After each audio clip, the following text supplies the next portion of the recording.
Hey everyone, welcome to efforts. I know इंतज़ार काफ़ी ज़्यादा लंबा हो गया, बट ठीक है, देर आए दुरुस्त आए। तो सीटेट का एग्ज़ाम पैटर्न और उसका सिलेबस समझने के बाद आज से हम फाइनली स्टार्ट करने जा रहे हैं अपनी सीटेट की क्लासेस।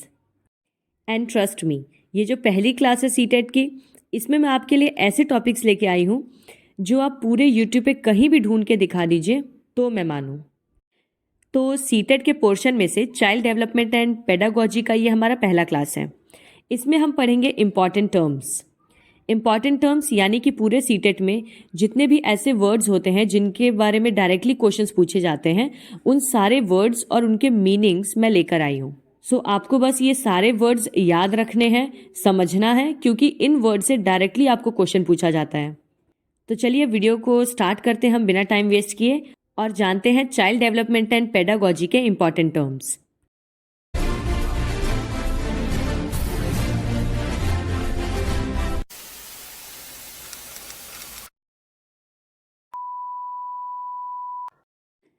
एक और चीज़, ऐसा नहीं है कि ये जो सीडीपी के मैं इम्पॉर्टेंट टर्म्स आपको बता रही हूँ ये सिर्फ सीटेट के लिए इम्पॉर्टेंट है। जिस भी गवर्नमेंट टीचिंग एग्जाम में आपका सीडीपी पूछा जाता है, चाहे वो केवीएस हो, एडब्ल्यूईएस हो, या फिर आपका सुपर टेट हो या यूपी टेट हो, हर एग्जाम में जहाँ भी सीडीपी पूछी जा रही है वहाँ आपको इन सारे टर्म्स को जानना ज़रूरी है, क्योंकि ये सारे टर्म्स सीडीपी के पर्सपेक्टिव से इम्पॉर्टेंट हैं, ना कि सिर्फ सीटेट के पर्सपेक्टिव से। बहुत ही शॉर्ट और टू द पॉइंट एकदम मैं नोट्स लेके आई हूँ आपके लिए, जिससे कि आपको समझने में और याद करने में आसानी होगी। तो सबसे पहला वर्ड है हमारा फाइलोजेनेटिक चेंजेस। अब इससे आपसे दो तरह के क्वेश्चन पूछे जा सकते हैं। पहला तो ये कि डायरेक्टली पूछ लेगा व्हाट इज़ फाइलोजेनेटिक चेंजेस, और दूसरा ये कि आपको किसी चीज़ का एग्जाम्पल दे देगा, किसी एक्टिविटी का, और पूछा जाएगा कि क्या ये फाइलोजेनेटिक चेंजेस हैं या नहीं। फाइलोजेनेटिक चेंजेस का मतलब होता है changes occurring at a level of species, यानी किसी के शरीर में कोई ऐसा बदलाव जो उसके जैसी हर प्रजाति के शरीर में देखने को मिलता हो। वहीं दूसरी तरफ ऑन्टोजेनेटिक चेंजेस क्या होते हैं?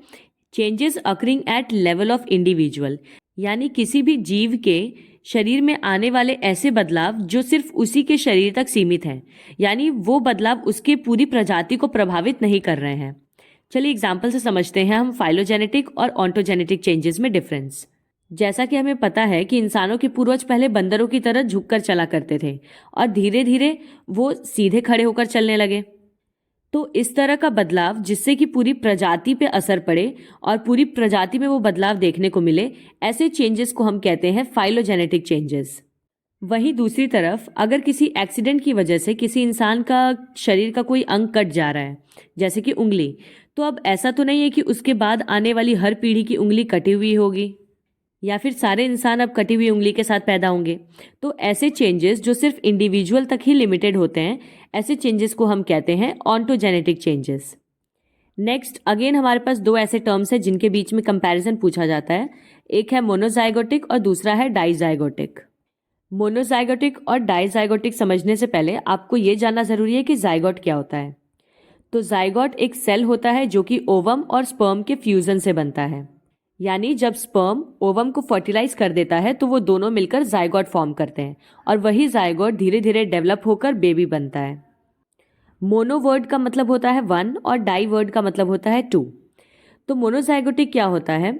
Identical twins formed by splitting up of a single zygote, यानी फैलोपियन ट्यूब में फर्टिलाइजेशन होने के बाद अगर कोई जाइगोट स्प्लिट होकर टूटकर दो टुकड़ों में हो जा रहा है और उससे बनने वाले जो ट्विंस होते हैं, बच्चे होते हैं, उन्हें हम कहते हैं monozygotic.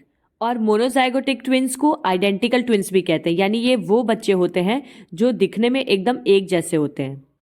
Only monozygotic twins have same set of chromosomes, जो कि ये एक ही जाइगोट से स्प्लिट होकर बनते हैं, तो इनके पास जो क्रोमोसोम्स का सेट होता है वो भी सेम होता है। यानी कि ये जो ट्विंस होंगे ये या तो दो लड़के पैदा होंगे या फिर दो लड़कियां पैदा होंगी। वहीं दूसरी तरफ आपने कई ऐसे ट्विंस भी देखे होंगे जो पैदा तो साथ होते हैं लेकिन ना उनकी शक्ल मिलती है ना ही उनका जेंडर सेम होता है, यानी एक लड़का और एक लड़की भी पैदा हो सकते हैं और वो दोनों दिखने में भी अलग अलग हो सकते हैं। इन्हें कहा जाता है डाइजाइगोटिक, और उसके साथ ही इन्हें फ्रैटर्नल या फिर नॉन आइडेंटिकल ट्विंस भी कहते हैं। तो फ्रैटर्नल या non identical twins formed from two separate ova released at same time but fertilized by two separate sperms. कई बार क्या होता है, ओव्यूलेशन के दौरान फीमेल की ओवरी एक साथ दो ओवा को रिलीज कर देती है और फिर फैलोपियन ट्यूब में वो दोनों ओवा अलग अलग स्पर्म से फर्टिलाइज हो जाते हैं। और जैसा कि हमें पता है कि सेक्स डिटर्मिनेशन की कैपेबिलिटी केवल मेल के स्पर्म में होती है, तो इसी वजह से जो कि ये दो अलग अलग स्पर्म से फर्टिलाइज होते हैं, इसलिए इनका जेंडर भी अलग अलग हो सकता है। कई बार हो सकता है ये दोनों लड़के ही पैदा हो, या ये भी हो सकता है कि एक लड़का या एक लड़की पैदा हो। ये हैं मोनोजाइगोटिक ट्विंस और ये हैं डाइजाइगोटिक ट्विंस। अब है प्रोक्सिमोडिस्टल और सिफेलोकॉर्डल। प्रोक्सिमोडिस्टल क्या होता है? Progression is from centre of the body to outwards, whereas cephalocaudal means progression is from head to toe. Cephalocaudal की स्पेलिंग थोड़ी गलत हो गई है, ठीक है, वो आप देख लीजिएगा। तो प्रोक्सिमोडिस्टल का मतलब होता है जब डेवलपमेंट या ग्रोथ सेंटर से बॉडी के आउटवर्ड्स की तरफ होती है, यानी कोई भी अंग बीच से बढ़ना शुरू होकर बाहर की तरफ जाता है। वहीं सिफेलोकॉर्डल का मतलब होता है कि जब ग्रोथ या डेवलपमेंट सिर से शुरू होकर पैर की तरफ जाती है। जैसे कि इस पिक्चर में देखिए, बच्चे की जो लंबाई है वो उसके सिर से बढ़ना शुरू होकर फिर पैरों की तरफ जा रही है, यानी पहले बच्चे का सिर बढ़ेगा और उसके बाद धीरे धीरे करते हुए नीचे का हिस्सा। तो सिफेलोकॉर्डल को आप सिर पैर से याद रखिएगा, यानी सिर से पैर की तरफ सिफेलोकॉर्डल। वहीं दूसरी तरफ प्रोक्सिमोडिस्टल का मतलब होता है जब ग्रोथ बीच से शुरू होकर बाहर की तरफ जाए, यानी बच्चे का पहले चेस्ट का पोर्शन, स्पाइन्स, रिब केज, ये सब ग्रो करना शुरू करेंगे और उसके बाद धीरे धीरे उसके हाथ और फिर उसकी उंगलियां। सो इसमें भी आपको किसी एक ग्रोथ का एग्जाम्पल दे दिया जाएगा, फिर पूछा जाएगा कि ये सिफेलोकॉर्डल है या फिर ये प्रोक्सिमोडिस्टल है। नेक्स्ट है ईगोसेंट्रिक। ईगोसेंट्रिक शब्द का मतलब होता है inability to understand perspective of others. जैसे कि आप छोटे बच्चों को देखते होंगे, उन्हें ये लगता है कि जैसा वो सोच रहे हैं वैसा ही बाकी दुनिया भी सोच रही होगी, यानी वो अपने नज़रिए को ही दूसरे का नज़रिया भी समझते हैं। तो इसको कहा जाता है ईगोसेंट्रिक, यानी दूसरे के पर्सपेक्टिव को समझने में असमर्थ होना और अपने ही पर्सपेक्टिव को यूनिवर्सल पर्सपेक्टिव समझना। जैसे कि मान लीजिए आपसे अगर गलती से किसी बच्चे का कोई खिलौना टूट जा रहा है, तो वो बच्चा आपसे गुस्सा हो जाएगा या चिढ़ जाएगा, क्योंकि वो इस बात को समझने की कोशिश नहीं करेगा कि वो खिलौना हो सकता है गलती से टूटा हो। उसका एक पर्सपेक्टिव बन चुका है दिमाग में कि आपने वो खिलौना जानबूझ के तोड़ा है क्योंकि वो उसका फेवरेट था, तो वो इसी बात को मानेगा। इसी को कहा जाता है ईगोसेंट्रिक। नेक्स्ट है डेवलपमेंटल टास्क। देखिए, इन सारे शब्दों से डायरेक्ट क्वेश्चंस पूछे जाते हैं। एकदम ये वर्ड आपको क्वेश्चन में लिख के दे देगा और पूछेगा इसका मतलब बताइए। तो मैं आपको बहुत ही इजी वे में समझा रही हूँ, उसे आप समझते जाइए और आप चाहें तो स्क्रीनशॉट भी ले सकते हैं इसका, ताकि आपको बाद में रिवीजन करने में आसानी होगी। मैंने सारे पॉइंट्स को नोट्स के फॉर्म में ही लिखा है ताकि आप इसे आसानी से समझ सकें। Okay, now come back to the topic. Developmental task, these are social expectations of a particular age group. Developmental task का मतलब होता है वो मानदंड जो हम निर्धारित करके रखते हैं कि इस उम्र तक बच्चों को ये चीज़ें कर लेनी चाहिए। जैसे कि एक 3 साल के बच्चे से हम ये एक्सपेक्ट करते हैं कि वो चल सकता है और दौड़ सकता है, लेकिन वहीं अगर कोई 3 साल का बच्चा है, वो अभी चल नहीं पा रहा है, अभी भी बैठ कर या घसीट कर चलता है, तो उस केस में हम कहेंगे कि वो बच्चा अपने डेवलपमेंटल टास्क को पूरा नहीं कर पा रहा है। तो डेवलपमेंटल टास्क क्या है? ये बेसिक सोशल एक्सपेक्टेशंस होती हैं जो हम हर एज ग्रुप के लिए निर्धारित करके रखते हैं। अब ये फिर से 2 टर्म्स हैं, इंटर इंडिविजुअल डिफरेंस और इंट्रा इंडिविजुअल डिफरेंस। वर्ड्स को बहुत ही ध्यान से पढ़िएगा, एक में इंटर है और दूसरे में इंट्रा है। इसके डिफरेंस को समझते हैं। Different children develop at different rate. Inter individual difference का मतलब होता है कि हर बच्चा अपनी अलग अलग क्षमता के अनुसार अलग अलग गति से विकास करता है।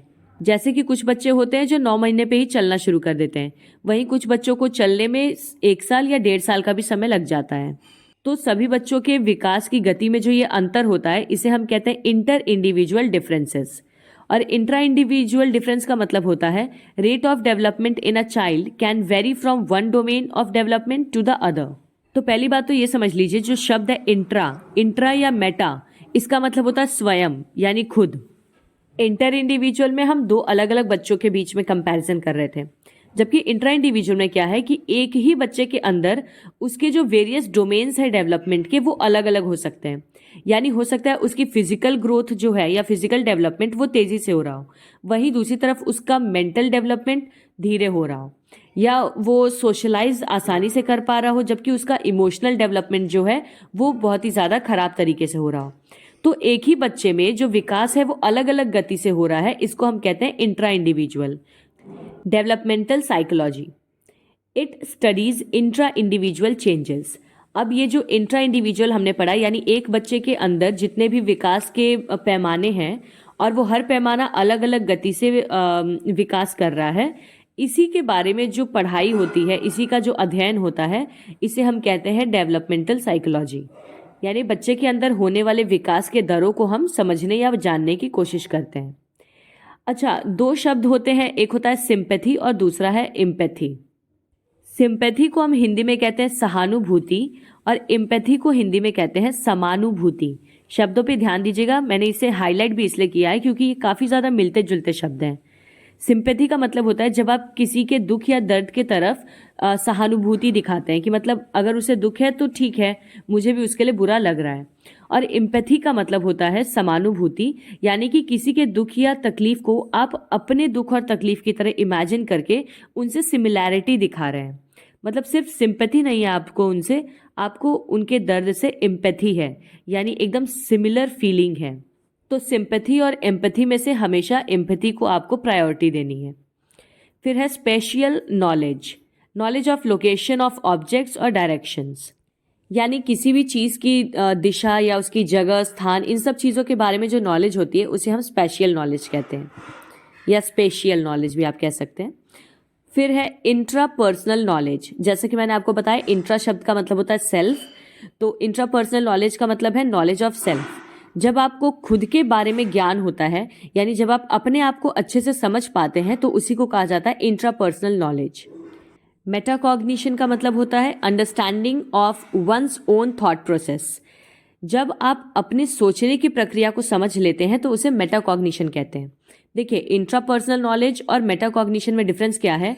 इंट्रापर्सनल नॉलेज में आपको अपने बारे में जानकारी है, ठीक है, जबकि मेटाकॉग्निशन में क्या है कि आप अपने आप को समझना शुरू कर देते हैं। आप किस तरह से सोचते हैं, किस तरह से चीज़ों को देखते हैं, क्या आपका स्वभाव है, आप खुद का आकलन करते हैं, तो उसे कहा जाता है मेटाकॉग्निशन। फिर एक वर्ड दिया जाता है शॉर्ट फॉर्म PSRN, और इसके कई सारे ऑप्शंस आपको दे दिए जाते हैं, आपको इसका फुल फॉर्म बताना होता है। तो PSRN का फुल फॉर्म होता है problem solving, reasoning and numeracy. ठीक है, आपको P से एक अलग चीज़ दे दी जाएगी, S से कोई अलग वर्ड दे दिया जाएगा, आपको पहचानना होगा कि PSRN का एग्जैक्ट फुल फॉर्म क्या है। और अब लास्ट टू टर्म्स है हमारे इंटरनलाइजेशन और एकल्चरेशन। इंटरनलाइजेशन का मतलब है अडॉप्टिंग और इंटरनलाइजिंग नॉर्म्स, कल्चर्स एक्सेट्रा। यानी जब आप किसी भी जगह पे जाते हैं, उस जगह के तौर तरीके या वहाँ की प्रथाएं, इन सबको आप सीखते और अपनाने की कोशिश करते हैं, तो इसी को इंटरनलाइजेशन कहा जाता है। जबकि एकल्चरेशन का क्या मतलब है, अडॉप्टिंग अ डोमिनेंट कल्चर। जब आप किसी के कल्चर या ट्रेडिशन को इसलिए अपनाते हैं क्योंकि वो डोमिनेंट है, यानी वहाँ पे मेजॉरिटी ऑफ लोग उसी तरह की चीज़ें कर रहे हैं, तो आप भी उसे ही करना शुरू कर दें, इसे एकल्चरेशन कहा जाता है। जैसे कि अगर कोई लड़की है, उसकी अभी न्यू न्यू शादी हो रही है, तो वो अपने ससुराल में जाके अपने आप को इंटरनलाइज करने की कोशिश करेगी, वहाँ के तौर तरीके, वहाँ का कल्चर, नॉर्म्स, ये सब अपनाने की कोशिश करेगी, तो इसे इंटरनलाइजेशन कहते हैं। वहीं टीनेज के दौरान कुछ बच्चे क्या करते हैं कि अगर उन्हें किसी ग्रुप का हिस्सा बनना होता है, तो वो उनकी तरह बनने की, उनकी तरह कपड़े पहनने की कोशिश करने लगते हैं, उनकी तरह खुद को दिखाने लगते हैं। उन्हें ऐसा फील होता है कि सारे लोग यहाँ पे वही चीज़ कर रहे हैं, यानी ये जो पर्टिकुलर कल्चर है वो डोमिनेंट है, तो इसीलिए मैं भी वो कल्चर फॉलो करूँगा, ठीक है, ताकि मैं इनका हिस्सा बन सकूँ। तो इसे कहा जाता है acculturation. So that is it. और आप लिख के ले लीजिए, अगर मेरे ये बताए गए टर्म्स में से मिनिमम 10 क्वेश्चंस नहीं आए तो आप कहिएगा। मुझे थोड़ा ज़्यादा टाइम इसलिए लग गया वीडियो लाने में, बिकॉज़ हाँ, कुछ पर्सनल रीज़न भी था मेरा, और उसके अलावा ये भी कि मैं चाहती थी आपको मैं जितना कंसाइज हो सके और टू द पॉइंट हो सके चीज़ें आपको उसी तरह से बताऊं। कोई मतलब नहीं है लंबे लंबे टॉपिक्स पढ़ने का, आप बस पॉइंट वाइज चीज़ों को याद रखिए, जितना मैं बता रही हूँ उसे पढ़ते जाइए। And yes, don't forget to watch rest of the videos जो मैंने सीटेट के अभी तक बनाए हैं। उसमें मैंने बहुत ही ज़्यादा इन्फॉर्मेटिव चीज़ें आपके साथ शेयर की हैं। लेटेस्ट पैटर्न पे बेस्ड जो सीटेट का सिलेबस है वो भी हमने डिस्कस किया है, और सारे टॉपिक्स को कैसे पढ़ना है, क्या स्ट्रैटेजी है, वो सारी बातें भी हमने उसमें की है। जो लैंग्वेज से रिलेटेड डाउट है आप सबका वो भी मैंने क्लियर किया है उसमें। तो चलिए अब मिलते हैं हम अगले वीडियो में। Till then take care and bye bye.